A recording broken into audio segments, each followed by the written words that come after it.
টেলিভিশনে প্রশ্ন করার আরেকটা ইতিবাচক দিক হলো যে অনেক সময় মানুষেরা বই পুস্তক হাতের কাছে পায় না, মাসালা জানতে পারে না, ঘরে বসে মা বোনরা প্রশ্ন করতে পারেন বা সন্তানরাও প্রশ্ন করতে পারেন।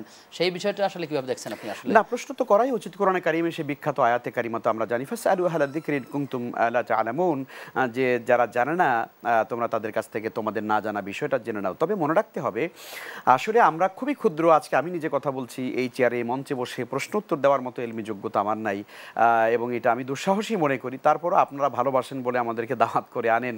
প্রশ্নোত্তর দেওয়া খুবই জিম্মাদারির কাজ, কারণ আমার একটি প্রশ্নের উত্তরের কারণে সেটা যদি ভুল হয়, নির্ভুল না হয়, তাহলে সেই ভুল প্রশ্নের উপরে কেউ আমল করে তিনি যদি গুনাহগার হয়ে যান, তাহলে আমাকে কিন্তু বিশাল গুনাহগার হতে হবে, আমি কিন্তু অনেক বড় অপরাধী হয়ে যাব। সে কারণে যাদের কাছে প্রশ্ন করা হয় তাদেরও কিন্তু এখানে বড় একটা জিম্মাদারি আছে, উভয়ের কিন্তু জিম্মাদারি আছে।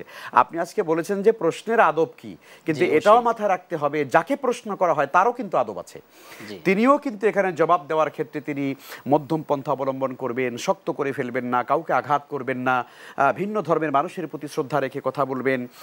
এই বিষয়গুলো যদি তিনি মেনটেন না করেন, তাহলে কিন্তু প্রশ্ন মানে যাকে করা হয় উত্তরদাতা তিনিও কিন্তু আল্লাহর কাছে কিন্তু অপরাধী হয়ে যাবেন। জি, আরো কথা শুনবো, দর্শক আছেন। প্রিয় দর্শক কে আছেন আমাদের সাথে? আসসালামু আলাইকুম। ওয়ালাইকুম আসসালাম ওয়া রাহমাতুল্লাহ। হুজুর, আমি মোহাম্মদ মুক্তার আলী বগুড়া থেকে বলছিলাম। জি মুক্তার ভাই, প্রশ্ন। আমি একটু জানতে চাচ্ছিলাম, জানা নাই তো, একটু জানতে চাচ্ছিলাম কি যে ভুলবশত আমাদের বাড়িতে ওই যে আপনার হলো কোরআন শরীফ এবং কোরআন শরীফের রেল শোকেজের উপরে দলিলা দিয়ে আরো কাগজপত্র ছিল, ওটা ওই শোকেজের পেছনে যে উই লেখছে আমরা দেখতে পারি নাই।